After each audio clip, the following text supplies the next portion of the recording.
I get to see some familiar faces and new faces, so this is very exciting.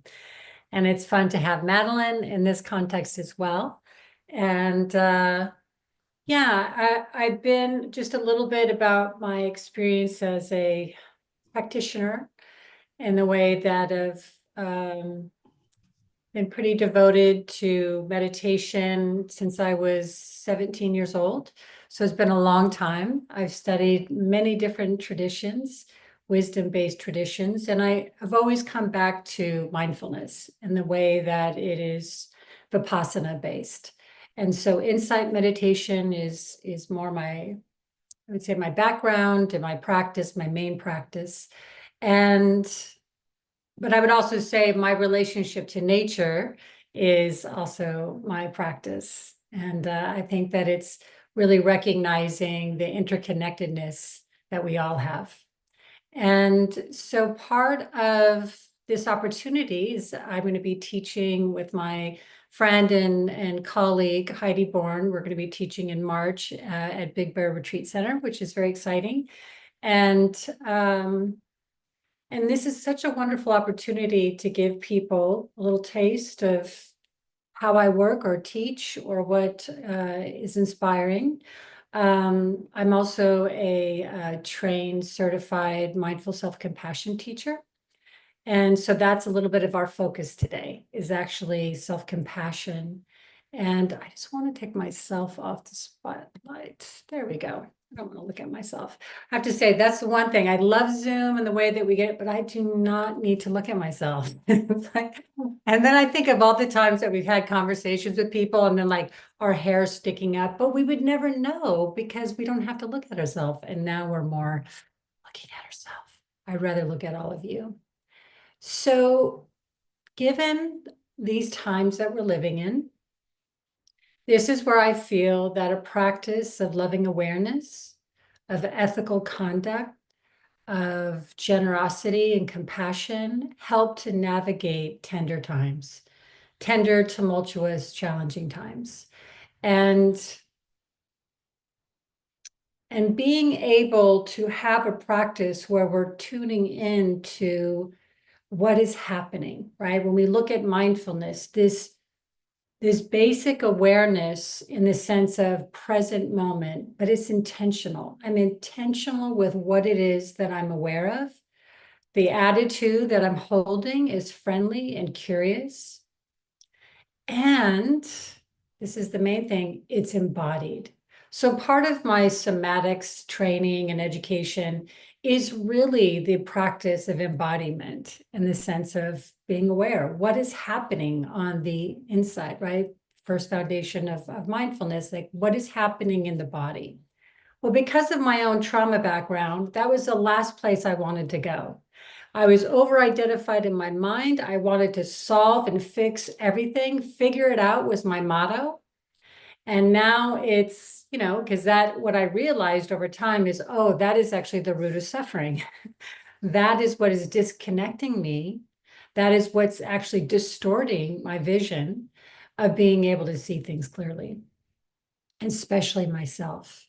Because what's very common is that, especially dealing with complex trauma as a child, developmental trauma as well, we are naturally going to internalize that what's happening that we can see as something's wrong, I must be what's wrong, right? And this is a protective, adaptive opportunity and skill that is instinctual, maybe for the underlying cause to feel a sense of control, and otherwise a very uncontrollable scenario or situation. So coming from this place of loving awareness, I have had a long road of actually, I'll say this, that when I first came into this practice when I was 17, many years ago, I actually just sat through the torment of my mind for a long time. It was just like, I didn't know how to manage it. I would come in and out of it. I later realized that I was disassociating. I was doing, different things to try to control my experience, which makes sense. And then it was a matter of training my attention with a neutral object. But it wasn't always that just one size fits all. Then I had to modify. So part of my education and training is also with David Trelevin's trauma-sensitive mindfulness and other different trauma-informed mindfulness. So with these times, we can think of their overwhelming experiences and how do we manage them when it feels unmanageable? So we're not at the mercy of them or at the mercy of an unmanaged mind. In the way that we can go into storytelling, right? We can project, we can time travel, but not necessarily into things that I would say for me was self-loving, that kind of is more directed by the negativity bias, looking for what was wrong, what could go wrong, what hasn't gone wrong yet, waiting for the other shoe to drop type of thing. And it was actually Tara Brach many, many years ago that was the first teacher that I thought, okay, if she can do it, maybe I can do it. Meaning this self-compassion, this radical acceptance. So when I spoke with her, this was years ago, I said, just the title of your book was enough to kind of jolt me. It's like, it would be radical if I could accept myself. And what does that acceptance mean?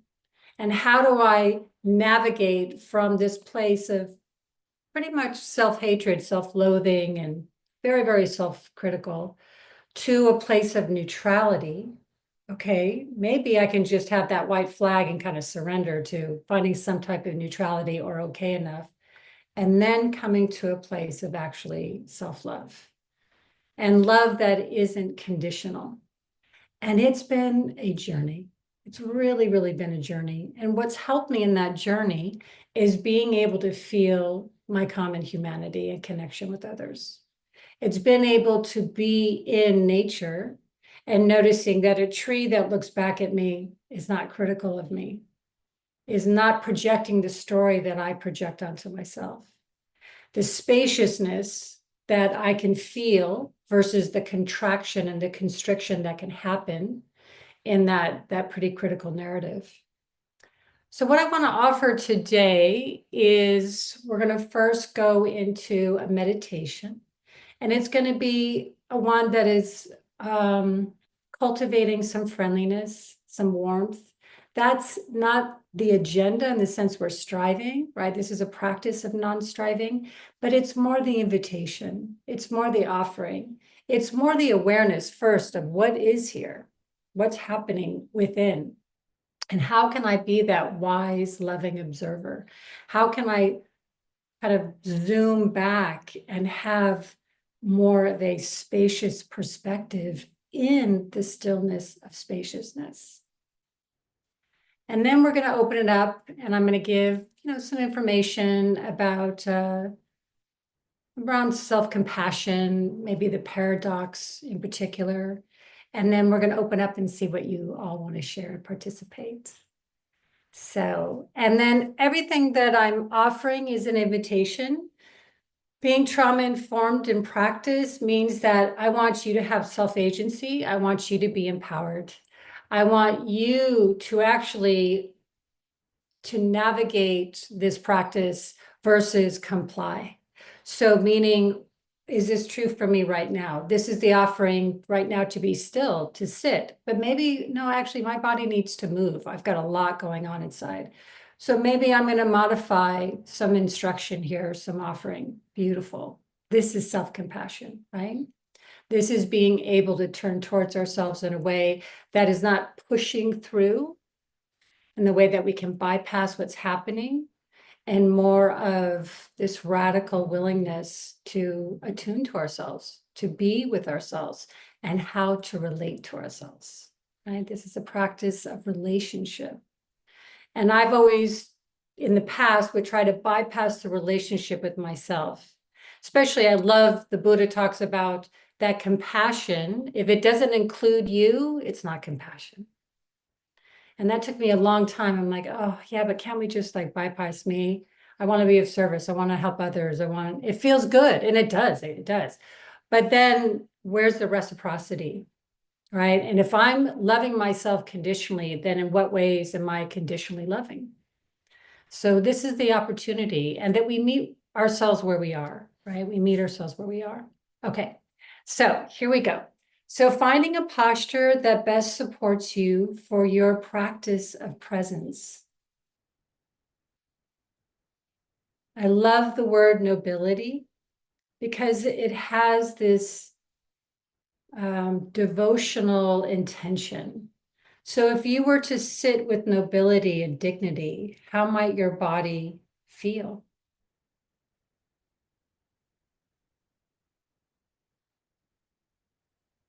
And just noticing right now with finding your seat.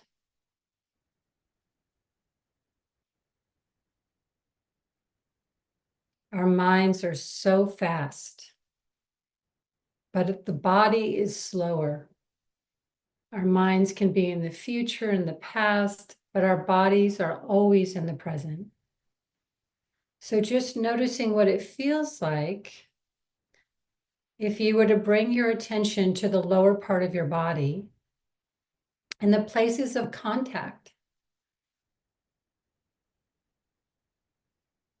So noticing the places of touch. So for me, I can feel my feet touching the floor. I can feel my sit bones resting on the cushion of the chair. And I can notice the surface of the back of the chair, literally supporting my back. And I'm inviting a felt sense of touch. So how do I know that my body is making contact? It's not thinking about it, it's sensing it. And perhaps you can kind of scan generally throughout your body. Is there an area of your body that's easier to be with? Maybe that's the lower part, maybe that's your hands, maybe that's sensing your back, maybe that's bringing attention to the tip of your nose.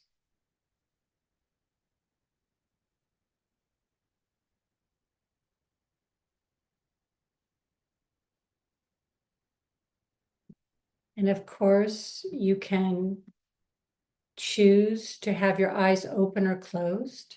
And maybe at one point you've started off and they're closed and you'd like to have your eyes open. You can play with the permission of that, just noticing what it feels like to have choice.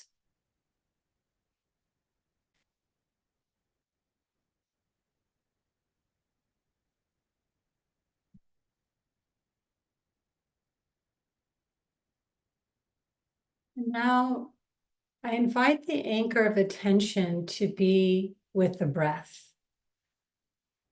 But for some of us, this can feel maybe provocative, or maybe we're congested, or maybe it's something that causes us to overthink. And so you can bring your attention to sound. You can bring your attention to something else. Maybe it's feeling the palms of your hands on the surface that they're resting on. Otherwise, just bringing your attention to that gentle inhale and exhale.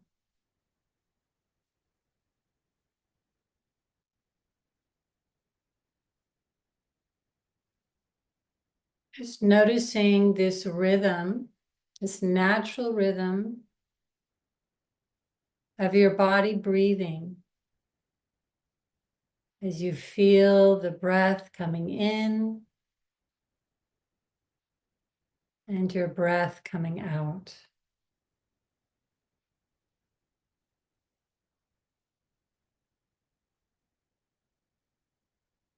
This might be easier to feel right under your nose. It might be in your stomach or your chest.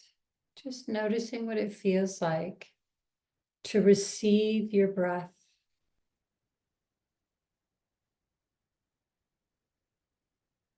Receiving this natural ability, this gift of life. Receiving the inhale, releasing the exhale.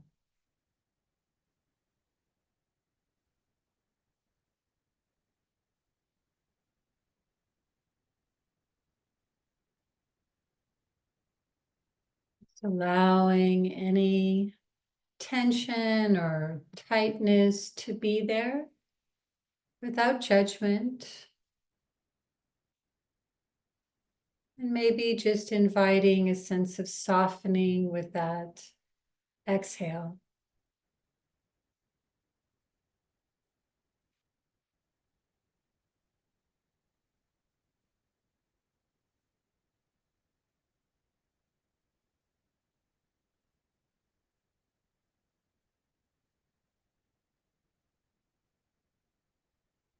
Mindfulness, we also bring this warmth and friendly kindness.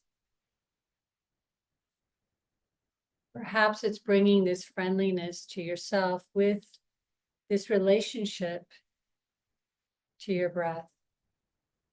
Just noticing what it feels like for your body to breathe you. Perhaps surrendering to it on each inhale and exhale.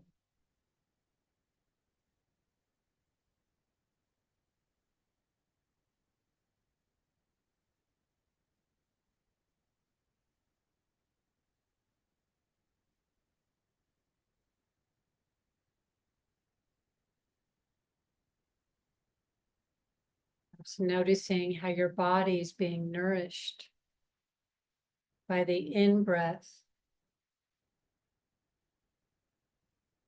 receiving,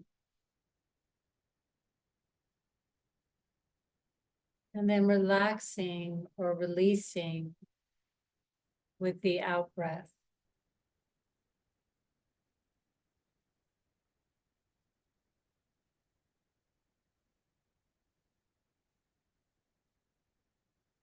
Mind will naturally wander, maybe like a curious child or a little puppy when this happens, just noting it,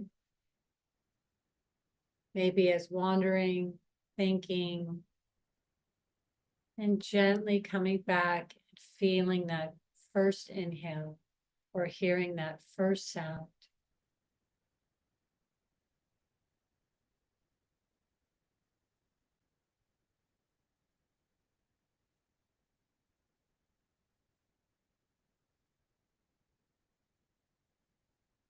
Noticing the rhythm of your breathing, flowing in, flowing out.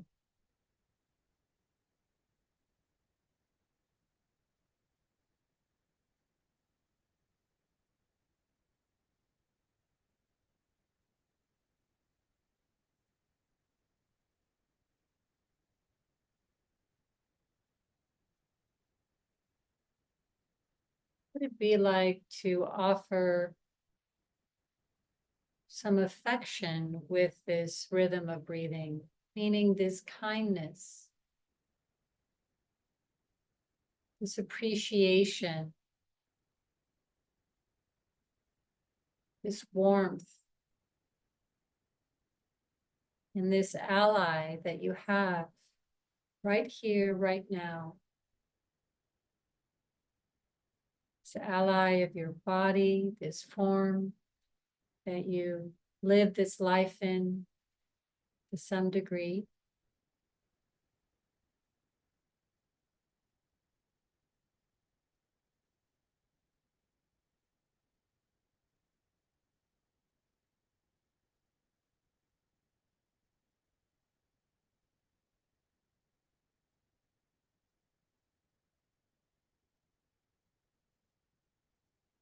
Jen, feeling your whole body subtly moving with the breath, perhaps like the movement of the sea or the gentle wind in the trees.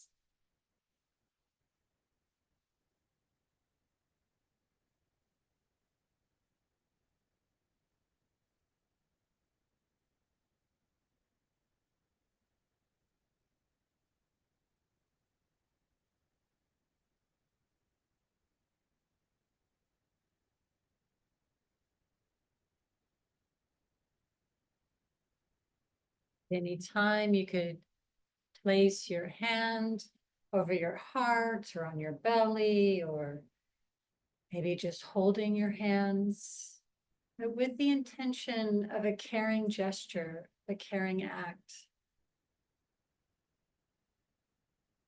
to care for, to be cared for.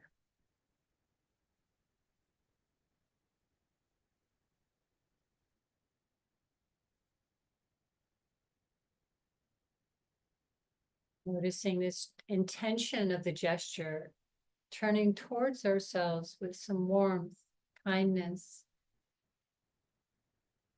as we allow our whole body to be gently rocked and caressed just by your breathing, just by this moment.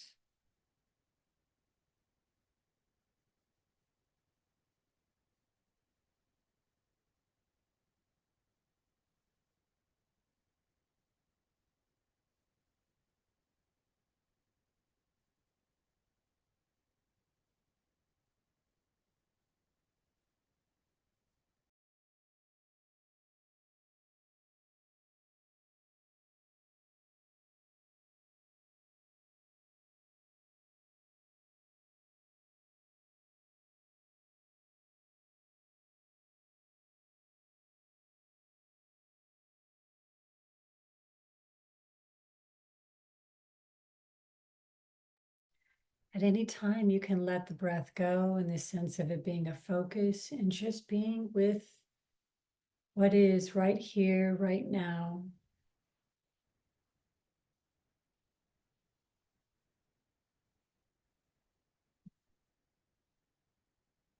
And I offer you a little bit of time to practice in silence, receiving the moment. You can adjust your hands or your body in any way at any time.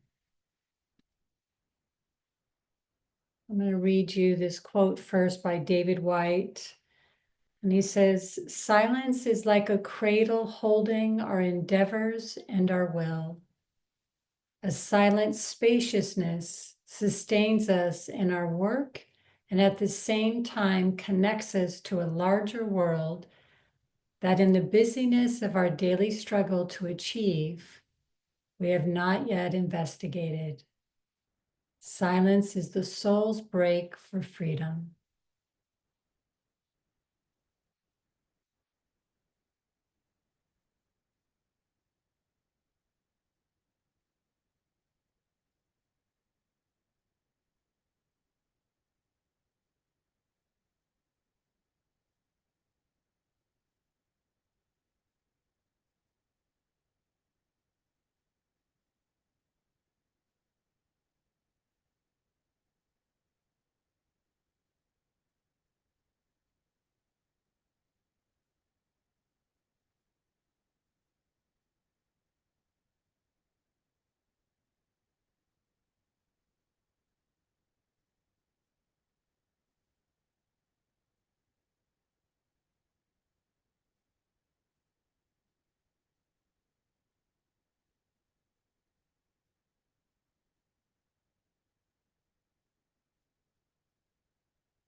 Just noticing what is the internal landscape right now, without judgment, but more curiosity.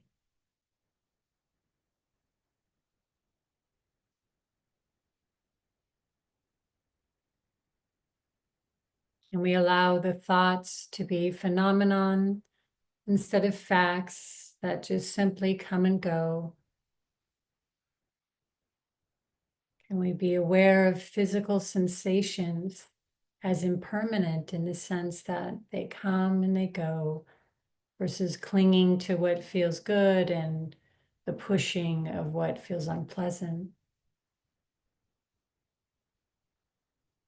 And then just noticing the energy body in the sense of energy in motion, emotions. What is the feeling tone right now?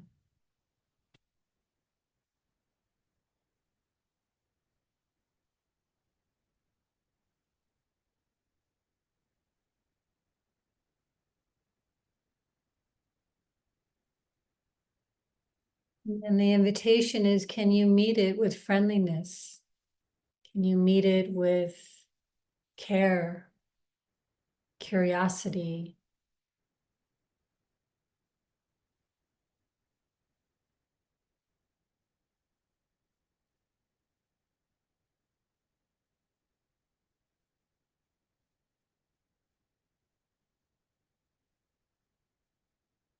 And then we'll end with um, some metta, noting that metta practice, sending friendly wishes, and be one that can cultivate more of a pleasantness, more resiliency, I feel.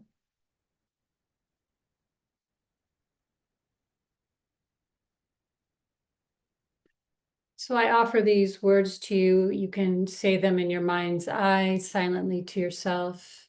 You can also just let them pass, almost washing over you like the rhythm of your breath.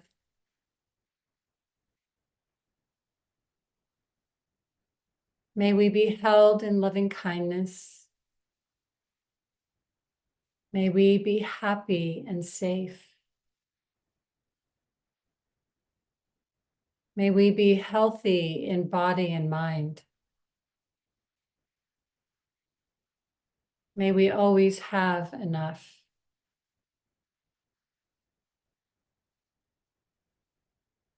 And may our hearts know peace and ease.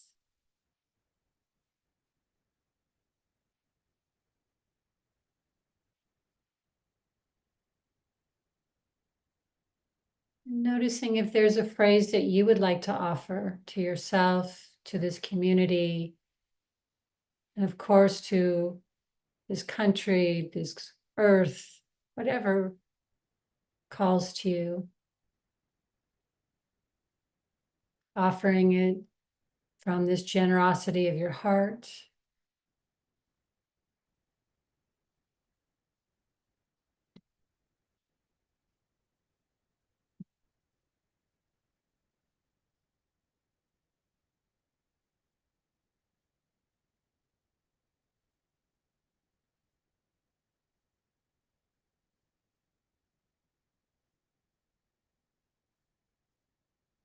Letting those go and coming back to right here.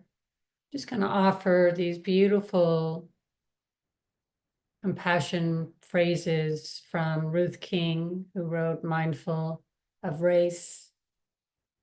And we offer this as a dedication to all beings, that they may benefit from these words, from these wishes, this intention, as well as ourselves.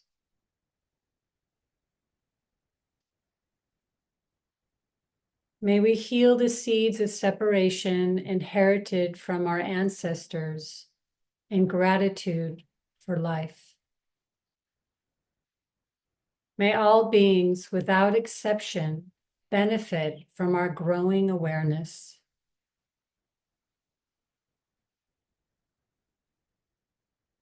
May we honor being diverse racial beings among the human race and beyond race.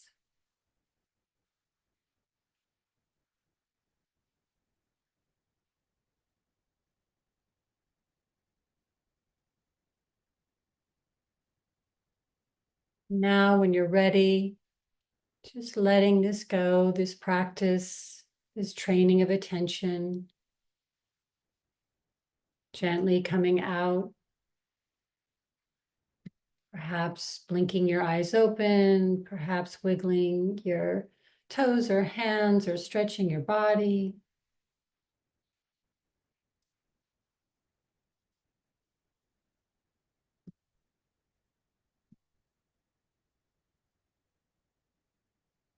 And just taking in this cultivation of awareness and what you're aware of now, perhaps just kind of scanning, noticing, is the body different? Is anything shifted? Is it the same? Your quality of attention, the capacity of being with what is.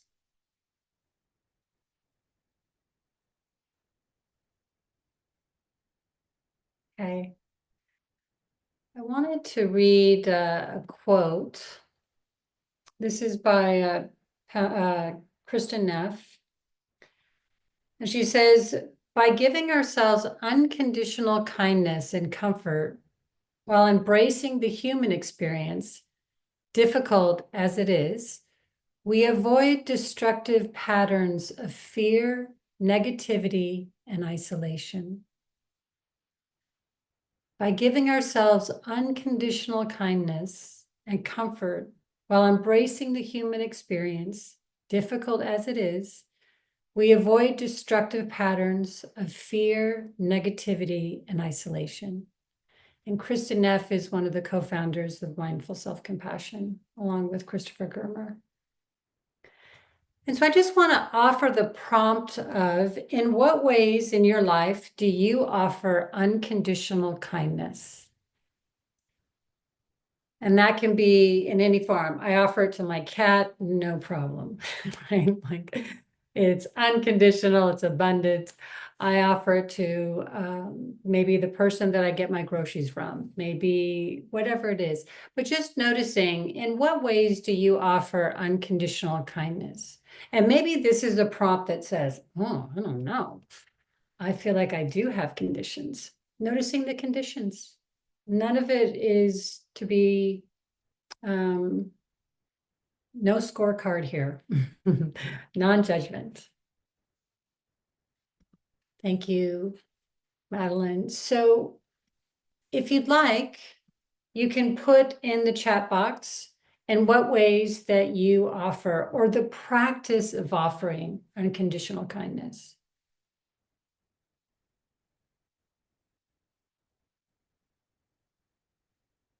And so when I say unconditional, meaning well, I'll do this because of, or, you know, like I love how people will, like maybe, I don't really go to Starbucks anymore, but when I did, like after it was like around my children's school, and there's nothing wrong with Starbucks, but someone had paid for my drink, you know, in front of me.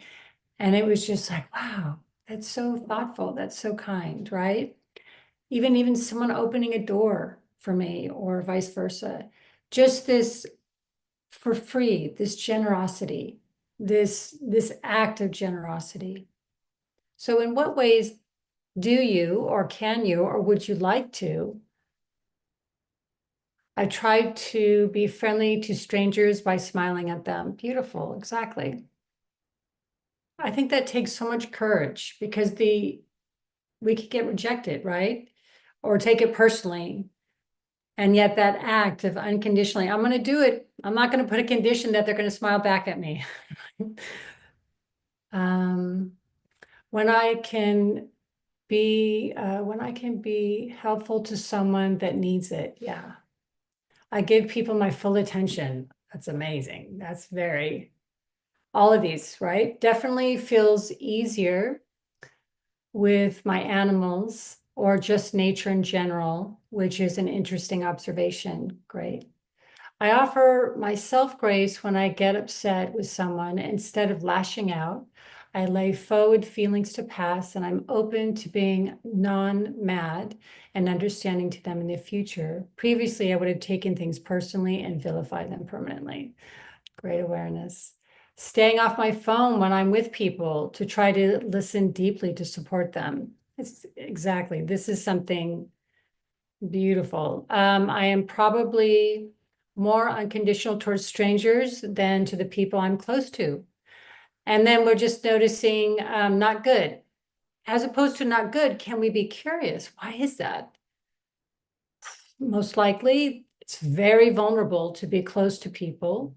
And then it's more like, it's my defense maybe to have that condition as a protection, right? But we can be curious about it. Like to make sure everyone is happy and having a good time, being with what arises. I make a point of making others, oops, it's going fast. Making point of thanking others for their kindness. Beautiful. I compliment others often when I need something positive about them or something they did that has a powerful impact on me. Great. So just noticing what it feels like to incline towards this inquiry. God, in what ways am I unconditional, right? Because we can look easily at how we're conditional. So then I ask you, in what ways do you offer unconditional kindness to yourself? And just noticing the prompt of that and what comes up.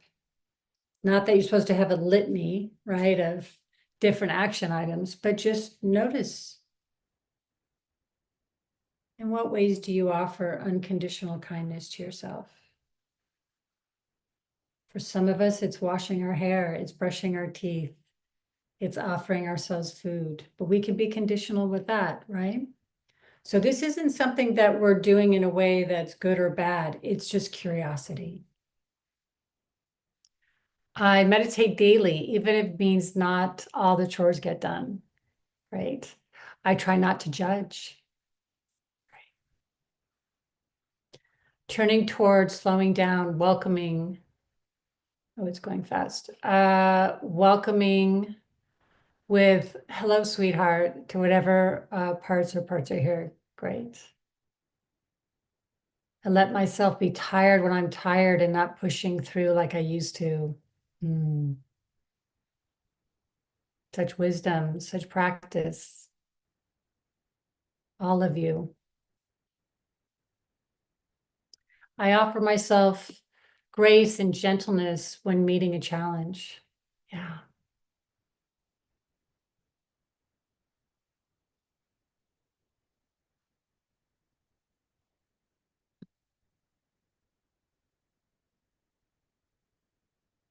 I'm going to read this quote by Thich Nhat Hanh.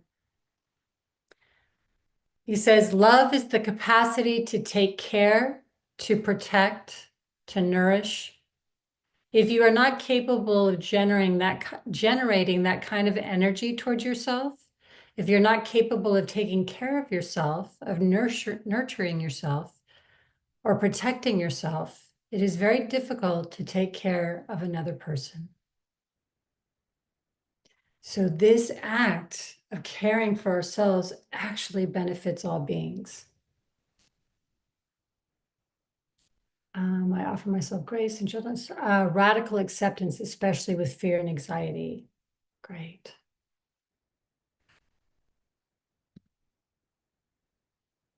So I'd like to just open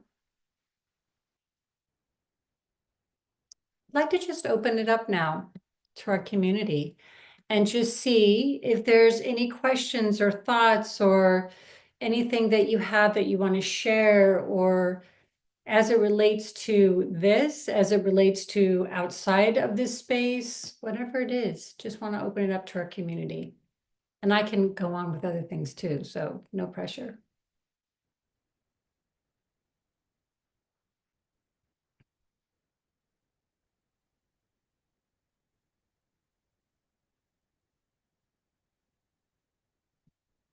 Lisa Marie. Sometimes self-care is like today, this happens for me where it feels like there's two very different things dueling for self-care. And Mm, it's a very familiar one. It's either time to myself or time with my granddaughter. And I think that maybe I just realized it's kind of the same when I'm taking care of her. In a way, I'm addressing my younger self, mm, but still it's a conflict. mm. Sometimes I feel like the time to myself is maybe a collapse. It can be a collapse. So it's just a question, I guess. It's an internal question. It's a dilemma I find myself in from time to time. So can you say a little bit more about a collapse? Um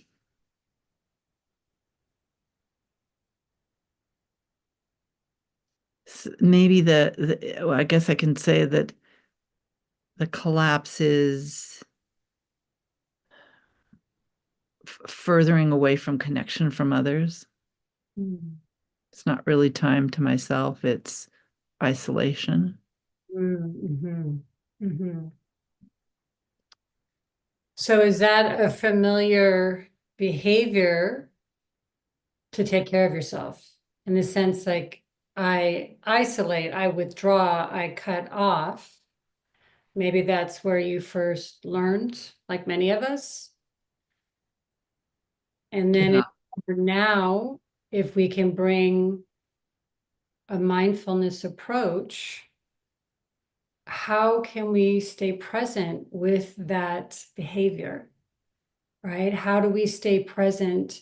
Like I noticed for me last night, it was a long day of work and I got home and I had to go grocery shopping and then it was like I just wanted to tune out. I just wanted to, right? As opposed to tune in. And this can be the habit that we did younger at different times that we learned in our conditioning. And then can we just, so at one point in the evening, I paused and I'm like, are you avoiding something? Are you like, this is what we know to do, but is this avoidance? And then when I got curious and I just stopped and I paused, I thought, oh, yeah, I feel vulnerable. And if I feel vulnerable, then I can go into a defense, right? I can go into a defensiveness to. So I'm curious of this collapse. How is it serving you and what, maybe that's what you've known, but what is it that you would like or what you would need? As in that time alone. Yeah. Because if we're really present to what's happening in a way that's curious, friendly, observing our experience, there's a sense of flow as opposed to a collapse is a contraction, right? Right. I know that there's times, especially when I was raising my kids when they were younger, and I would have the evenings to myself, and I'm like, there's not enough time. I want more time, right? And then when I would just go, wait, just don't do anything, just be right here, right now. And I was able to have the feelings, the different things that maybe I wasn't allowing myself during the day. And then I actually felt connected.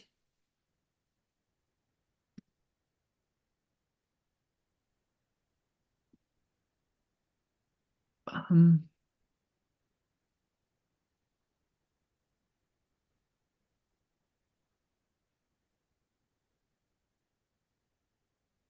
I think I don't have a clear answer to that right now. I could say something, I suppose, but I don't. No need Um, to. It can just be, Lisa Marie, it could just be the reflection of what does collapse mean for me? yeah, yeah, What is my relationship to collapse? What yeah. is that curiosity? No judgment, just that curiosity. collapse all. I will say this, then this is worth, and then I can be done. That collapses also can be circular thinking. Mhm. Yeah, Yeah. So the fear of if I take time alone today, I might just go into circular thinking and feel worse. right. So then it's time to bring out some skills. Yeah, there you I go. choose that option. Right. And it can't be just that, oh, may I care for myself in this habit of circular thinking. Yeah. May I just notice circular thinking as something that is not who I am. It's not who I am, but this is a behavior. Thank you. Thank you. Madison? Hi, Oh, how are you? good. Uh, good. Well, I'm actually like pregnant right now, and I'm like 5 days past my due date. Uh, Oh, so it's been like a stressful couple of days. And I'm very grateful for these meditations. They've been so nice the last few weeks. So thank you for all the organizing that you guys do, Madeline and all the teachers and everyone. But yeah, I guess I was thinking about I mean it kind of relates to circular thinking, but sometimes it's so easy to keep a not easy, it's never easy, but to keep a more steady focus and to stay calm. And like I was doing a really good job of staying calm the last couple of weeks. um and then when you get it's kind of similar to what was just said a little bit at the end, so I don't know if I'm kind of repeating the same thing, but um once you do kind of get tripped up by something, having the compassion while you're still tripped up, I guess, is what I'm addressing, or would like any kind of feedback on. It's like when you um how do you maintain the self-compassion when you're it's like, oh man, I've been practicing for this or something, there's like a disappointment. Mhm. yeah. Yeah, just notice the vulnerability, right? Just noticing the disappointment, right? In your relationship to practicing and maybe wanting something to be different than it is, right? And can we give space to say, "Oh, maybe there's a good reason why this is here again. Can I give space for it too?" Right? Because we can have, I mean, we live in a culture in a way that strives, right, to have a destination, to attain something, an agenda. And what we're doing in this is like, can I give space with no direction? Actually, just to be with whatever arises, and that I can notice the evaluating mind, the editorial, the judge, Mm. right? I mean, you're literally sitting and waiting, waiting for this little one. That requires such practice, right? And waiting for not knowing what's next either, right? There's so much here. Right.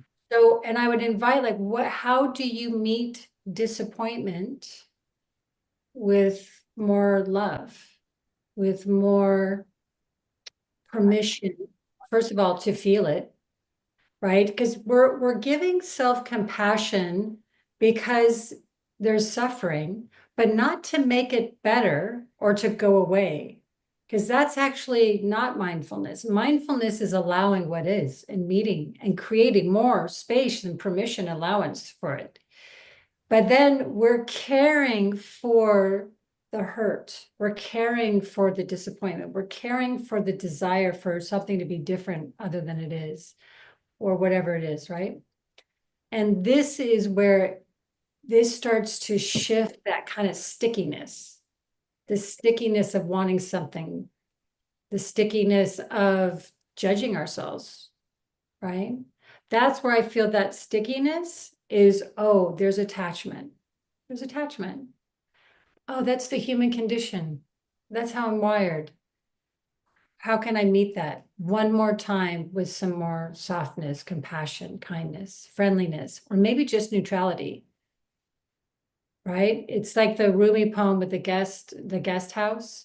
You know, it's like another visitor. You again? I'm like, you're here again. You're not allowed to come anymore. Oh my God, you're here again, right?